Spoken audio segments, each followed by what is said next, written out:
कर्मण्येवाधिकारस्ते मा फलेषु कदाचन मा कर्मफलहेतुर्भो मा ते संगोऽस्त्वविकर्मणि।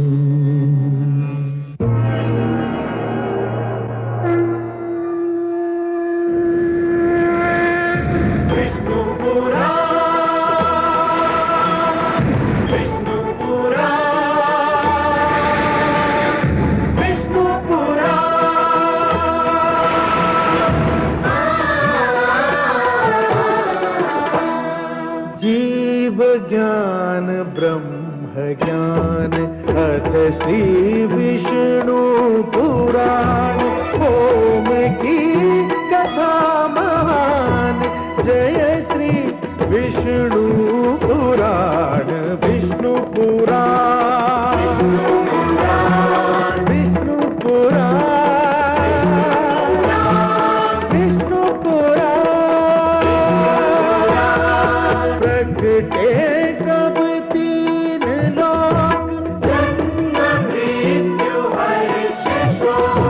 पृथ्वी जल वायु गगन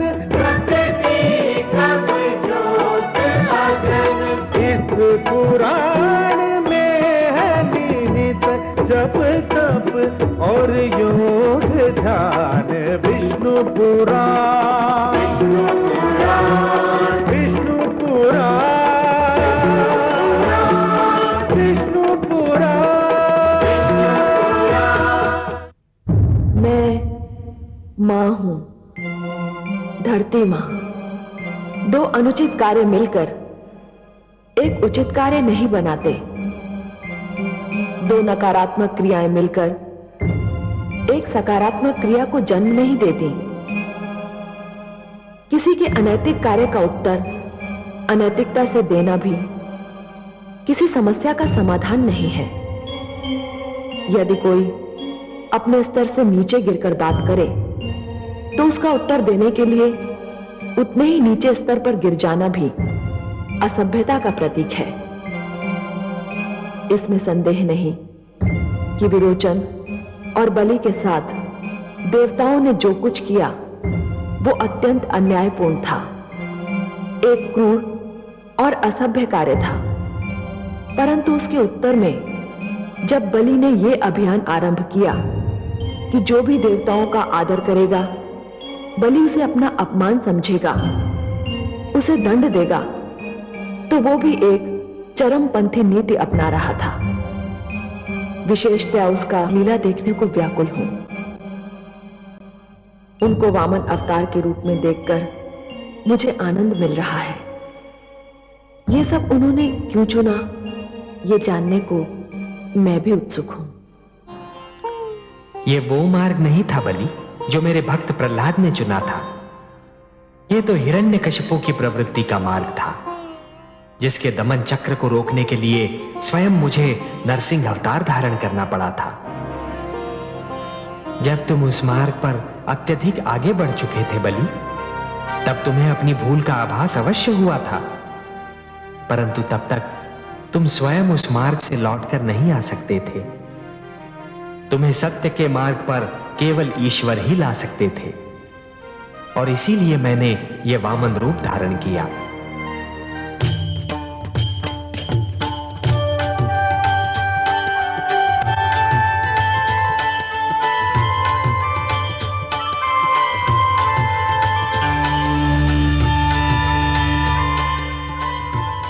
प्रणाम माता, आपकी जय हो। आयुष्मान भव वत्स। सर्वेश्वर तुम्हें बता देना चाहते थे कि जिस प्रकार दीपक ये जान लेता है कि सूर्य प्रकाश में उसके अस्तित्व का कोई महत्व नहीं और वो बुझ जाता है, उसी प्रकार प्राणी को भी ये जान लेना चाहिए कि ईश्वर की शक्ति के समक्ष उसका कोई महत्व नहीं और उसे उसके आगे सिर झुका देना चाहिए। अब यह लक्ष्य पूरा हो चुका है, तुम्हें सत्य का ज्ञान हो चुका है। मेरा सिर झुक चुका है माते, और इसीलिए हम दोनों तुमसे अत्यंत प्रसन्न हैं। हे बलि, तुमने दान दीक्षा का एक ऐसा उदाहरण दे दिया है जो समस्त संसार के रहते भुलाया नहीं जा सकता। वत्स, तुमने अपनी प्रजा को न्याय दिया, परिवार को स्नेह दिया। बस एक भूल की तुमने, अपने क्रोध में अपनी सीमा भूल गए। बलि, जीवन का महानतम लक्ष्य सीमाओं का निर्धारण ही तो है। मैं तुमसे अपार स्नेह करती हूं। मैंने अपनी कृपा से तुम्हारे लिए भंडार का मुख खोल रखा था, क्योंकि तुम धन का सदुपयोग कर रहे थे। अब मेरा लक्ष्य पूर्ण हो चुका है और मैं तुम्हें क्षमा भी कर चुका हूं। अब मुझे क्षीर सागर लौटना है, परंतु जाने से पहले मैं तुम्हें तुम्हारा राज्य लौटा रहा हूं वत्स। यदि इसके अतिरिक्त भी तुम्हारी कोई और इच्छा हो तो व्यक्त करो, उसकी पूर्ति करने में मुझे आनंद ही होगा। केवल एक ही इच्छा है प्रभु। मैं नित्यदिन आप दोनों के दर्शन करना चाहता हूं। भोर भय जब मेरे नेत्र खुलें तो मैं आप दोनों को अपने समक्ष देखना चाहता हूं। तथास्तु। मैं तुम्हें वचन देता हूं वत्स कि जब तक तुम जीवित रहोगे, नित्य प्रातः मुझे अपने द्वार पर उसी तरह उपस्थित पाओगे जिस प्रकार तुम्हारे द्वारपाल रहते हैं। मैं तो सदैव तुम्हारे साथ हूं। तुम मेरे लाडले हो। सदैव मेरा आशीर्वाद तुम्हें प्राप्त रहेगा। जगदीश्वर, आपकी जय हो। हे माता, आपकी जय हो।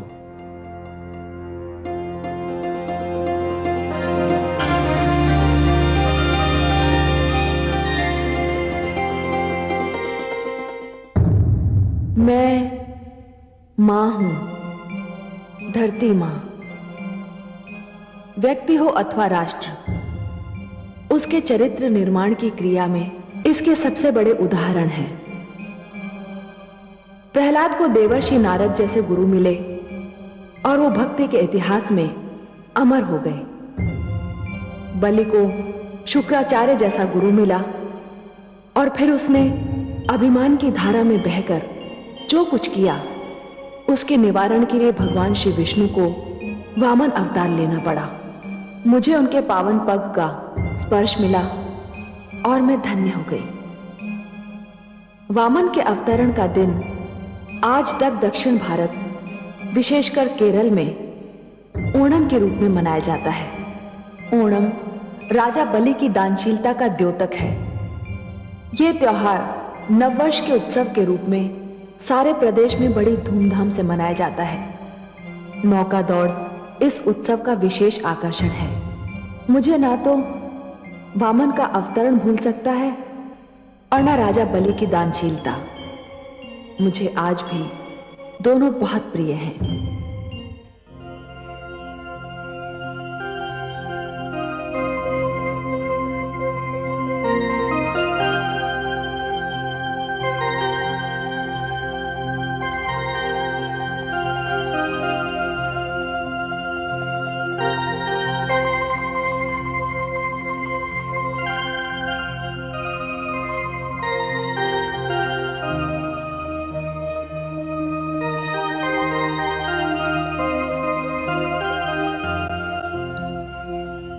हे कमल नयन, मैं बहुत देर से दूर खड़ी आपको निहार रही थी।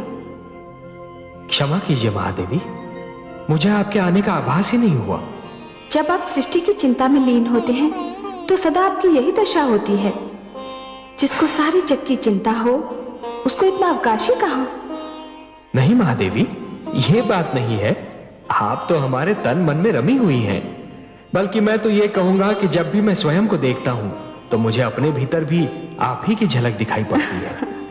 परंतु हे कमल नयन, जिसके मुस्कुराते मुख की कल्पना मात्र से मन में कमल खिल उठते हो, उस मुख पर चिंता की छाया हो तो सारी सृष्टि अंधकार में डूबी लगने लगती है। आपने वामन रूप लेकर बलि के अहंकार को समाप्त कर दिया था।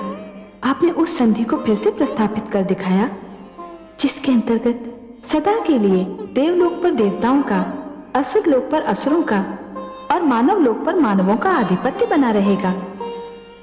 तो फिर हे क्षीर सागरवासी, आप किस चिंता में डूबे हैं? हे महादेवी, यदि क्षितिज पर प्रकाश और अंधकार एक दूसरे से मिल रहे हो, परंतु यह जान नहीं पड़ रहा हो कि प्रकाश अंधकार में खोया जा रहा है या अंधकार प्रकाश को निगल रहा है, यदि विष और अमृत की धाराएं आपस में टकरा रही हो, परंतु यह नहीं जान पड़ रहा हो कि विष अमृत पर प्रभाव डाल रहा है या अमृत विष पर, यदि मीठे और खारे जल की धाराएं आपस में जूझ रही हो, परंतु यह ज्ञात नहीं हो रहा हो कि मीठा पानी खारा हुआ जा रहा है या खारे पानी में मिठास आ रही है, तो चिंता तो अवश्य होगी। कहने का तात्पर्य यह है महादेवी कि इस समस्त घटना चक्र में एक ऐसी घटना घटी है जो नहीं होनी चाहिए थी, बल्कि मैं तो यह कहूंगा कि यह घटना ऐसी घटना है जिसका परिणाम बहुत समय उपरांत ही ज्ञात होगा। मैं समझी नहीं पद्मनाभ। महादेवी, असुर और मानव आक्रमणकारी और आक्रमण के लक्ष्य के रूप में ही सही, पर एक दूसरे के संपर्क में आ गए हैं। तो क्या हुआ कमल नयन? तो क्या हुआ महादेवी? यदि इस संपर्क के कारण असुरों में मानवों के गुण आ जाएं, तब तो अति सुंदर होगा, परंतु कहीं यदि मानव में असुरों के अवगुणों का समावेश हो गया तो यह एक बहुत बड़ी दुर्घटना होगी। मानव के मस्तिष्क में अहंकार भर जाएगा और वो स्वयं को ईश्वर मानने लगेगा। पर ऐसा क्यों होगा? मैंने कब कहा कि ऐसा होगा? महादेवी, क्या होगा ये तो विधाता ही जाने, पर ऐसा हो सकता है इतना तो मैं अवश्य सोच सकता हूं। और महादेवी, मेरी इस सोच का एक कारण भी है, और वो कारण ये है कि मानव जितना सुंदर है उतना ही उतावला, वो जितना बलवान है उतना ही दुर्बल, और उसका हृदय जितना विशाल है उतना ही वो लोभी भी है। और मेरी चिंता यह है महादेवी कि कहीं उसका उतावलापन, उसकी दुर्बलता और उसका लोभ उस पर विजय न पाले, जिससे उसकी अवनति हो जाए। और मानव की अधोगति का विचार मात्र ही मुझे व्याकुल कर देता है महादेवी। मैं मां हूं, धरती मां। मैं तुमको जिस युग की कथा सुना रही हूं वो बहुत अद्भुत युग था। शिक्षा, ज्ञान और विद्या की दृष्टि से वो महान युग था। धरती पर सरस्वती की कृपा की शीतल छांव बिखरी हुई थी। वशिष्ठ, अंगिरा और जमदग्नि जैसे महान ऋषि दोनों हाथों से विद्या का धन लुटा रहे थे। मानव लोक में उनके यश की धूम मची हुई थी। उनके आश्रम ज्ञान विज्ञान के मंदिर थे। नित दिन नए वैज्ञानिक आविष्कार हो रहे थे। विद्यार्थियों और शिक्षार्थियों की भीड़ इन आश्रमों की ओर यूं खिंच रही थी जैसे पुजारी तीर्थ स्थानों की ओर खींचते हैं। इन आश्रमों के द्वार सबके लिए खुले थे। ऋषियों की लोकप्रियता अपने शिखर पर पहुंच चुकी थी। उनकी धर्म संसद राजाओं का पथ प्रदर्शन करती थी। उनके आचरण पर कड़ी दृष्टि भी रखती थी, परंतु जैसा कि करने के लिए उतावले हो उठे। ऐसे राजाओं की अगुवाई कर रहा था महेशमती नरेश राजा सहस्रार्जुन। राजपुरोहित, आप हमारी दी हुई सुविधाओं का अनुचित लाभ उठा रहे हैं। हमें अखेट पर जाने से रोकने का आपको साहस कैसे हुआ? क्षमा करें महाराज, किंतु मैंने जो कुछ भी कहा आपके और समस्त राज्य के हित में कहा। ग्रहों की दशा इस बात की अनुमति नहीं देती कि कल आप आखेट पर जाएं। ग्रह दशा कहती है कि यदि आप आखेट पर गए तो कुछ भी अशुभ घट सकता है। मैं अच्छी तरह जानता हूं, यह ग्रह दशा, यह भविष्यवाणियां, यह लगन और यह समय का निर्धारण हम जैसे राजाओं पर अंकुश लगाने के बहाने हैं। इस ढंग से आप हमारी स्वतंत्रता को अपने वश में करने की चेष्टा करते हैं। ये सारे आडंबर आप जैसे विद्वान इसलिए रचते हैं कि हम जैसे राजा आपके अधीन रहें। मैं आखेट पर जाऊंगा और मेरे इस निर्णय को कोई नहीं बदल सकता।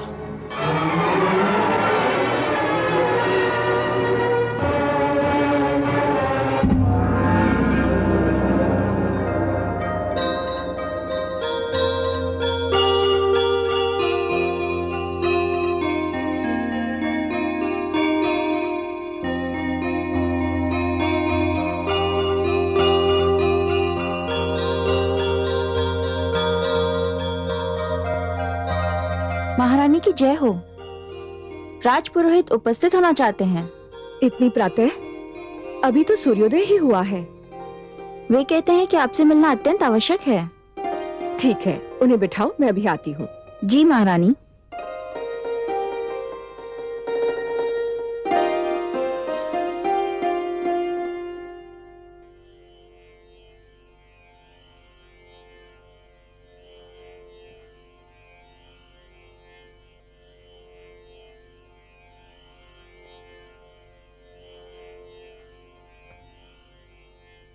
आप स्थान ग्रहण कीजिए।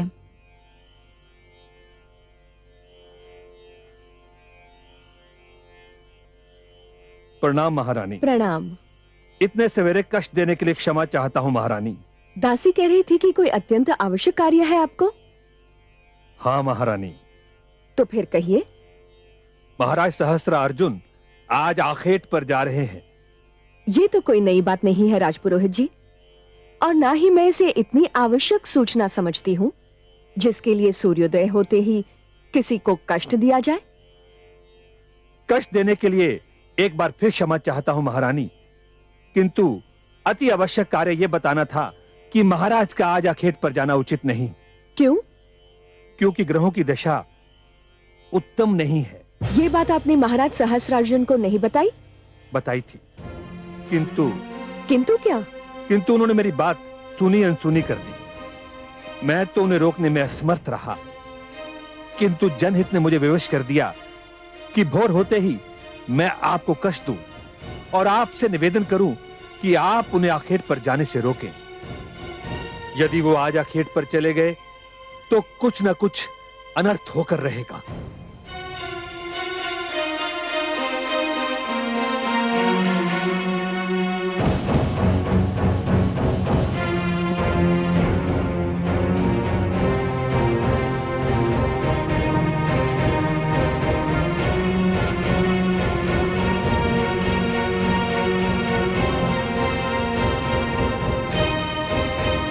महारानी पधार रही है।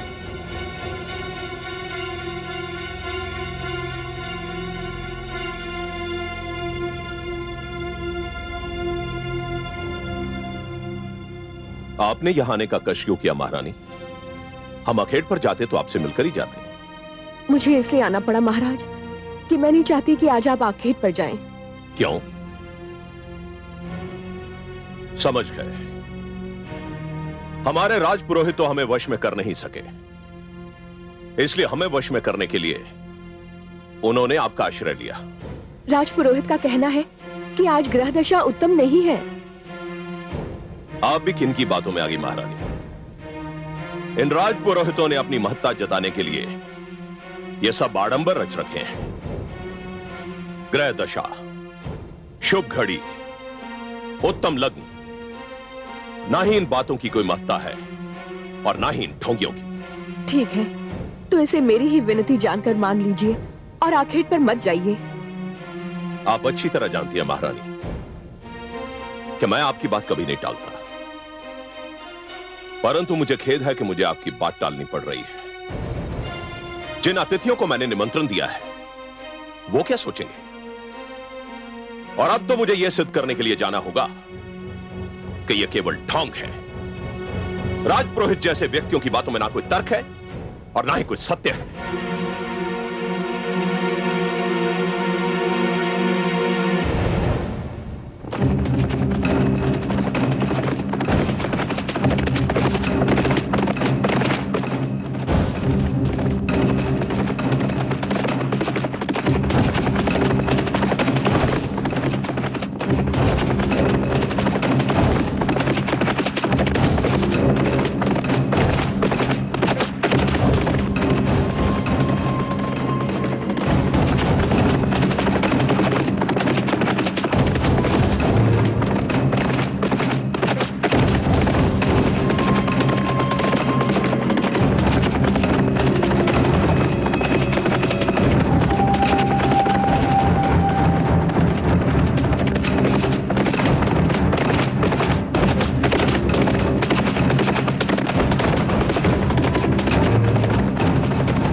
कौन है तू बालक? मैं ऋषि जमदग्नि का पुत्र कलश हूँ। तो हमारा मार्ग रोक के क्यों खड़ा है? हट जा सामने से। मैंने आपका मार्ग नहीं रोका, आप मेरे मार्ग पर आ गए हैं। देखते नहीं इस पद पर हमारा आश्रम है। क्षमा कीजिएगा, अभी तक मुझे आपका परिचय नहीं मिला। क्या तुमने हमें नहीं पहचाना? पहचान लिया होता तो आपको परिचय देने का कष्ट क्यों देता? ऋषि पुत्र हो ना, इसीलिए अपनी सीमाओं का उल्लंघन करते तुम्हें भय नहीं लगता। मैं तुम्हें छोटा बालक समझकर क्षमा करता हूं। हम महेशमती नरेश महाराज सहस्त्रार्जुन हैं। प्रणाम महाराज, बड़ी प्रसन्नता हुई आपके दर्शन करके और आपका नाम जानकर। सुना है तुम्हारे पिता के आश्रम में बड़े सुंदर मृग समूह हैं। आपने ठीक सुना है महाराज। हम उनके आखेट के लिए यहाँ आए हैं। आप यहीं ठहरिए, मैं पिताश्री से पूछ कर आता हूँ क्या बंदर आ सकते हैं या नहीं। रुक जाओ पुत्र। इससे पहले कि तुम्हारे मुख से महाराज सहस्त्रार्जुन के लिए कोई शाप या अपशब्द निकले, मैं इनसे कुछ पूछना चाहता हूं। महाराज, आपने मेरे पुत्र पर प्रहार क्यों किया? उसे यह जताने के लिए कि राजा से प्रश्न नहीं किया जाता, राजा का मार्ग नहीं रोका जाता। इसका यह साहस कि हमसे कहे कि हम आश्रम में तभी जा सकते हैं जब आप इसकी अनुमति दें। क्या शिष्टाचार यह नहीं कहता महाराज कि किसी के घर में प्रवेश करने से पहले उसकी अनुमति ली जाए? घर? जिस धरती पर यह घर बना है वो धरती हमारी है, यह पूरी धरती हमारी है। इसलिए इस धरती पर जो भी वस्तु बनी है वो हमारी है। मानव तो धरती का क्षणिक स्वामी होता है महाराज, क्षणिक स्वामी। धरती का प्रथम और अंतिम स्वामी ईश्वरी है।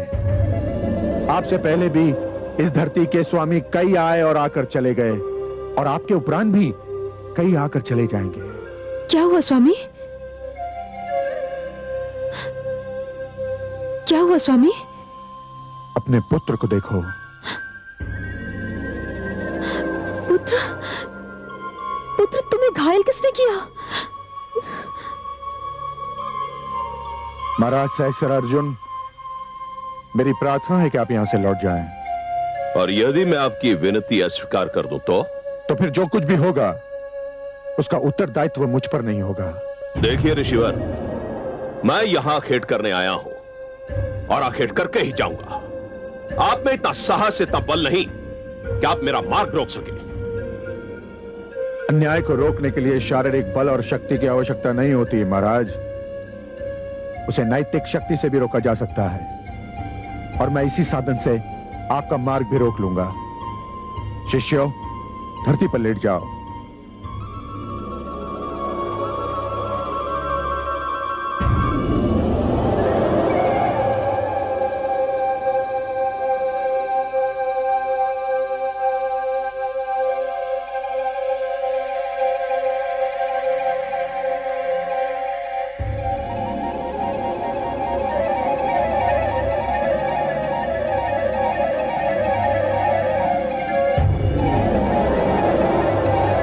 महाराज सहस्त्रार्जुन, यदि आप में इतना साहस है, इतना बल है कि आप इनको कुचलकर मेरे आश्रम में जा सकते हैं, तो जाइए, जाइए। अन्यथा लौट जाइए महाराज, लौट जाइए।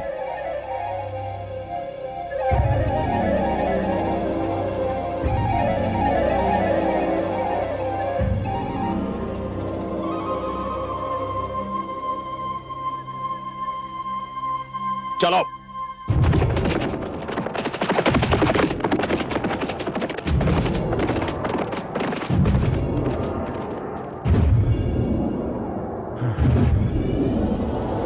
उठ जाओ शिष्यों।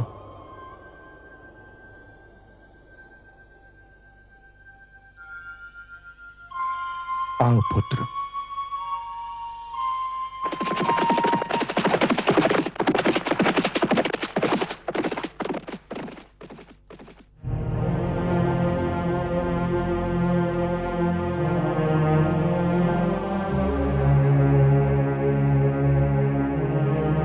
महादेवी, आप मुझे मेरी चिंता का कारण पूछ रही थी ना?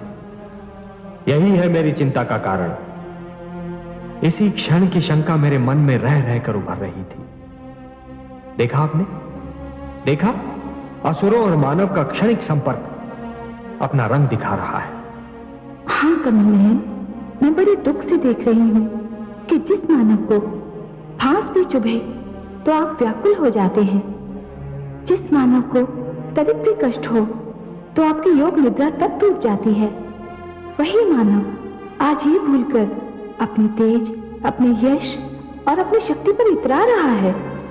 परंतु ये तेज उसे किसने दिया? उसका ये यश किसका दिया हुआ उपहार है? उसकी शक्ति किसकी कृपा का दान है?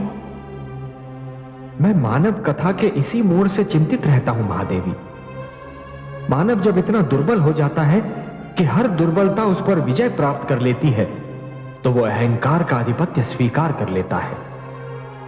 महादेवी, जब दिन डूब जाता है और अंधकार छा जाता है, तो हर वो वस्तु जो प्रकाशमान थी अंधकार में लुप्त हो जाती है। महादेवी, वो वस्तु होती अपने ही स्थान पर है, परंतु केवल अंधकार के कारण दिखाई नहीं देती। उसी प्रकार जब मानव मस्तिष्क में अहंकार का आधिपत्य जम जाता है महादेवी, तो मानव अपनी ही सीमाओं को लांघ जाता है। वो जिन नियमों का पालन कर रहा था, वो नियम भी कहीं खो जाते हैं। ये सीमाओं का उल्लंघन और नियमों का भूल जाना एक दुखद कथा का आरंभ होता है महादेवी। हे कमल नयन, मानव आपको दुख दे रहा है, इसमें उसका कोई भला नहीं। बड़ा दुखद होगा वो दिन जब आपको मानव के विरुद्ध कोई पग उठाना पड़ेगा। यही भय मुझे भी लग रहा है महादेवी, यही भय मुझे भी लग रहा है। मैंने सदैव मानव की रक्षा की है, उसे कृपादान दिया है, पर लगता है कि मानव उन्हें भूल रहा है। महादेवी, आप जानती हैं कि मानव के दुख की गाथा कहां आरंभ होती है? जब मानव मानव से टकराता है, जब वो मानवता को भूलकर दूसरे मानव का शत्रु बन जाता है। हे प्रभु, इसमें आपकी क्या भूमिका होगी? महादेवी, आप सदैव मुझे दोषी के विरुद्ध और निर्दोष के साथ ही पाएंगी, अत्याचारी से दूर और दुर्बलों के साथ ही पाएंगी। यही होता रहा है और यही होता भी रहेगा।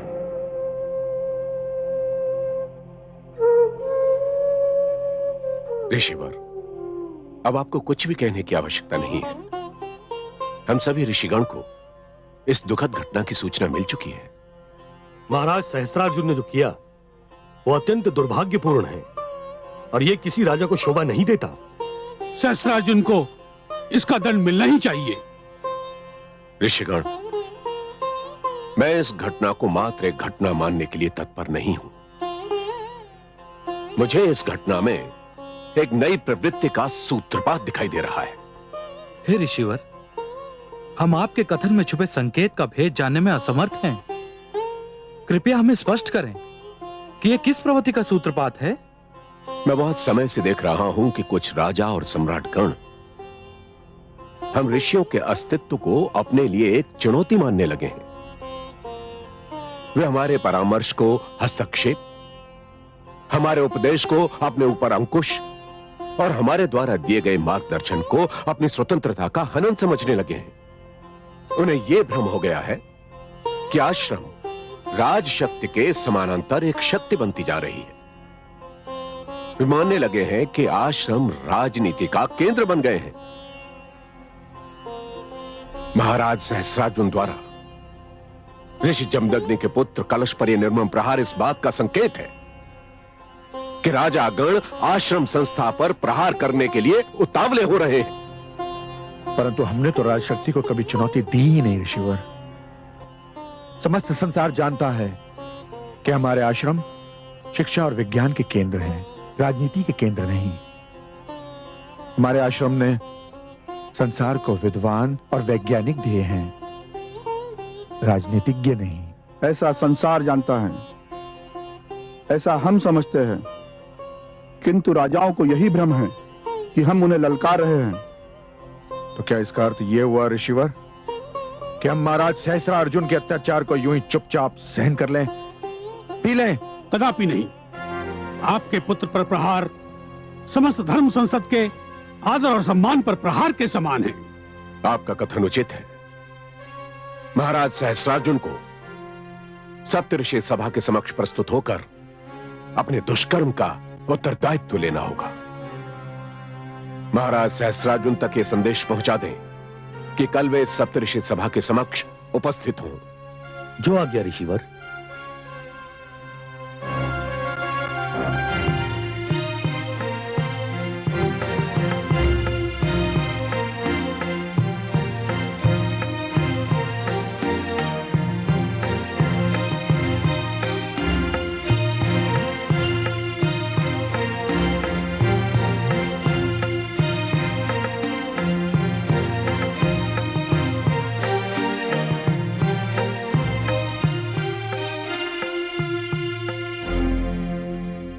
आप तो अकारणी भयभीत हो रहे थे राजपुरोहित जी।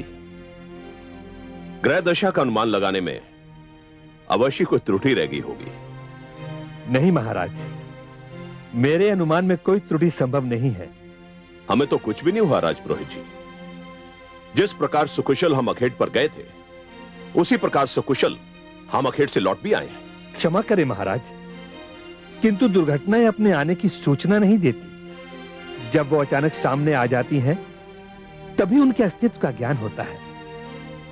यह जानना बहुत कठिन है महाराज कि विदा होने वाले पल के स्थान पर जो नया पल आएगा, वो जीवन में क्या संदेश लेकर आएगा। मैंने जो कुछ भी कहा था, उसका स्रोत एक विज्ञान है, इसलिए उसका प्रयास करना उचित नहीं है महाराज।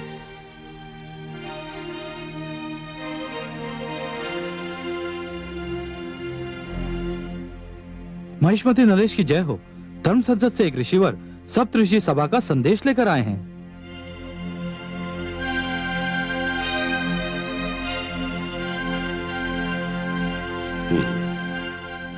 संदेशवाहक को आदर सहित उपस्थित किया जाए। जो आज्ञा महाराज।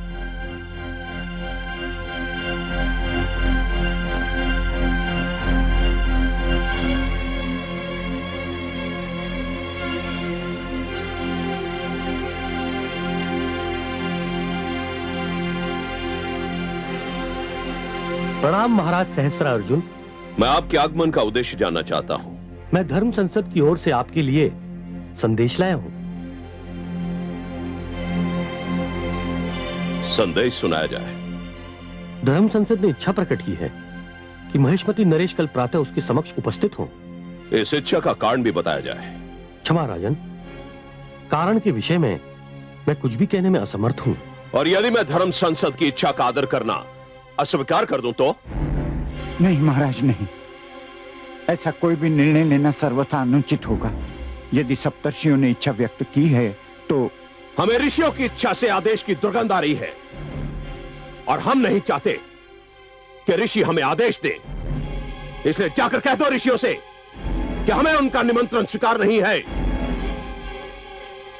जैसी महाराज की इच्छा, परंतु मेरा एक परामर्श है कि इस प्रकार का कोई निर्णय करने से पहले आप अपने महामंत्री व अन्य सामंतों से विचार विमर्श अवश्य कर लें।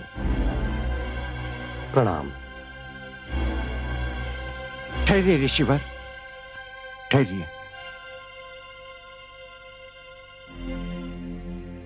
महाराज, धर्म संसद का तिरस्कार बुद्धिमता न होगी। धर्म संसद के निमंत्रण पर न जाना रोष का कारण बन जाएगा। आप कहना क्या चाहते हैं? प्रजा धर्म संसद का बहुत आदर करती है।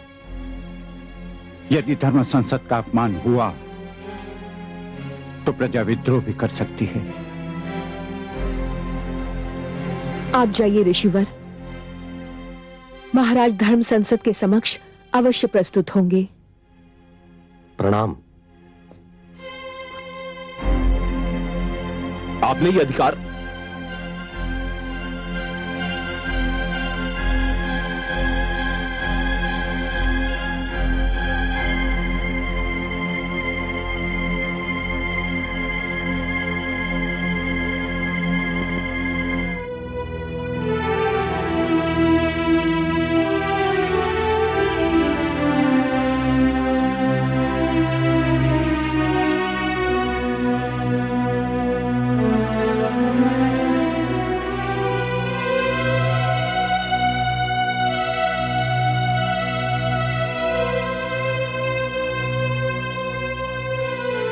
आपके नेत्रों के संकेत ने हमारे होंठ सी दिए थे महारानी,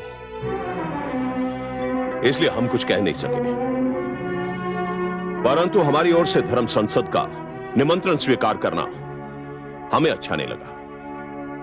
क्षमा करें स्वामी, परंतु उस समय आप आवेश में थे और आवेश में लिए जाने वाले निर्णय बहुधा हानिकारक सिद्ध होते हैं। हम राजा हैं महारानी, और इस धरती के बहुत बड़े क्षेत्र के स्वामी हैं। इस क्षेत्र पर हमारा आधिपत्य है, हमारा राज्य है। इस क्षेत्र में रहने वाले समस्त प्राणी हमारे आदेश का पालन करते हैं। ऋषि भी इसी क्षेत्र के वासी हैं, उन्हें भी हमारे आदेश का पालन करना चाहिए। हम उनके आदेश का पालन क्यों करें? स्वामी, ये सत्य है कि ऋषिगण भी इसी क्षेत्र के वासी हैं, परंतु ये भी सत्य है कि हम जिस जीवन प्रणाली को मानते हैं उसमें ऋषियों का एक विशेष स्थान है। ऋषियों को यह स्थान हमारी उदारता के कारण मिला है महारानी। परंतु मिला तो है। इसका अर्थ यह तो नहीं कि वो हमसे टकराने लगे, हम पर आदेश चलाने लगे। नहीं महारानी, ऋषि अपने आप को आवश्यकता से अधिक शक्तिशाली समझने लगे हैं। इनकी शक्ति पर अंकुश लगाना होगा। मेरे विचार में यह अनुचित होगा। क्यों अनुचित होगा? हे राजन, वे हमसे दूर अपने संसार में मग्न हैं, शिक्षा दान करके समाज की सेवा कर रहे हैं, समाज को अच्छे नागरिक दे रहे हैं, लोभी नहीं है। वे धन और सत्ता नहीं चाहते। सत्ता नहीं चाहते, परंतु सत्ताधारियों को नीचा अवश्य दिखाना चाहते हैं। बार बार इस बात को जताना चाहते हैं कि राजा के पास शारीरिक बल है, इसलिए उसका मान कम है। ऋषियों के पास बुद्धि बल है, इसलिए उनकी श्रेणी ऊंची है। और धन, महारानी आप जानती हैं आश्रमों में कितना धन है? उनके पास राजकोष से अधिक धन है महारानी। ये धन तो उनको धनाढ़ शिष्यों ने दिया है। वे तो शिक्षा के लिए शुल्क भी नहीं लेते। आप कुछ भी कहें महारानी, मेरा वहां जाने को मन नहीं करता। परंतु बुद्धिमता की यही मांग है। यदि आप समझते हैं कि ऋषिगण राजशक्ति को ललकार रहे हैं, तो भी आपका उनके पास जाना और हर बात को तर्क की तुला में तोलना आवश्यक है। मैंने बस यही सोचकर आपकी ओर से उनका निमंत्रण स्वीकार कर लिया था। और मेरी विनती है, मुझे विश्वास है कि आप मेरी लाज रखेंगे।